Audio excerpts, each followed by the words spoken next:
House Republicans, let's get back to politics this morning. We've been talking a lot about the Trumps. Let's talk about the Bidens now. House Republicans released transcripts of Hunter Biden's former business partner's testimony on Thursday. Devon Archer testified this week as part of the House Oversight Committee's probe into the Biden family's business dealings. But members of the committee gave conflicting statements about what Archer actually said under oath. It now appears neither side was totally transparent about what Archer told that committee. Let's dive in deeper on this one with Mediaite contributing managing editor Sarah Rumpf. Sarah, good to see you. Thanks for having me. So before we get into the nitty-gritty here, the specifics of that 141-page transcript and what's been said by lawmakers, just your top-line thoughts on the Devon Archer testimony and how damaging it may have been to the Biden family, if at all. Well, if you look at what was said by the Democrats and Republicans, the Democrats shrugged it off as everything's fine, and the Republicans said that it was the end of the world. What we're looking at now and the reporting that's come out, the truth seems to be somewhere in the middle. It's messy, but there just isn't a smoking gun here. Yeah, and let's get into what Archer said that contradicts claims by lawmakers. Archer did confirm that President Biden attended dinners with some of his son's foreign business partners, including Burisma executives, but said that he had no involvement with Burisma. However, I was reading the aftermath of this. Democratic Congressman Dan Goldman, who was in attendance that day, later said that dad and son never once spoke about any business dealings. Also, Archer said he has no knowledge about alleged bribes paid to the Bidens and knew of no wrongdoing by the president.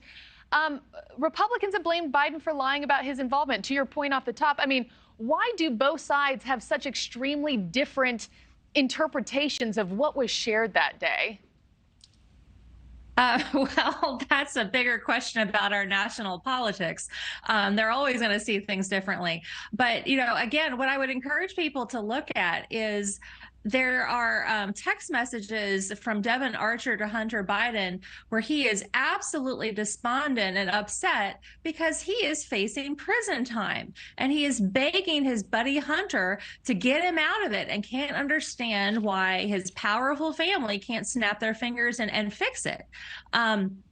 He feels betrayed by the Bidens at this point. If anybody had a motivation to, toss the Bidens under the bus, it's Devon Archer. And he was right there in the middle, side by side with Hunter Biden and all these business deals. So if there was some smoking gun, if there was something going on, we have to think that Devon Archer would likely, take that shot.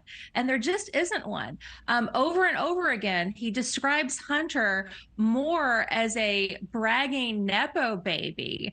We've seen all these articles about the kids of Hollywood stars getting gigs. Well, it happens in politics too. And Hunter's bragging about his dad like a kid on the playground. Yeah, oh, my dad could beat up your dad.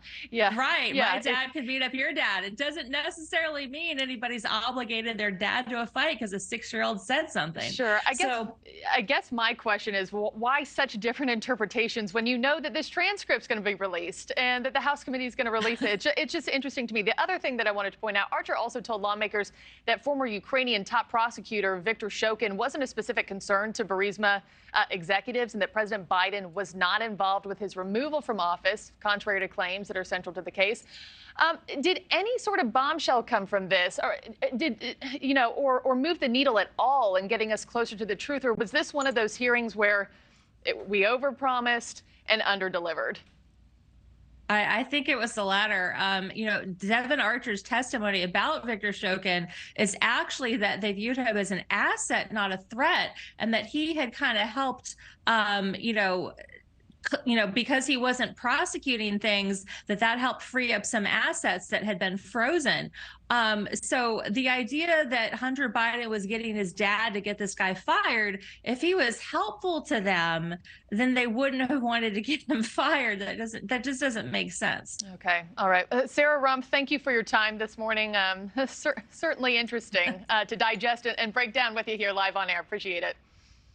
Thanks. Have a good morning. You too. Thank you for watching. Go to newsnationnow.com to find News Nation on your television provider. And don't forget to click the red subscribe button below to get more of News Nation's fact-driven, unbiased coverage.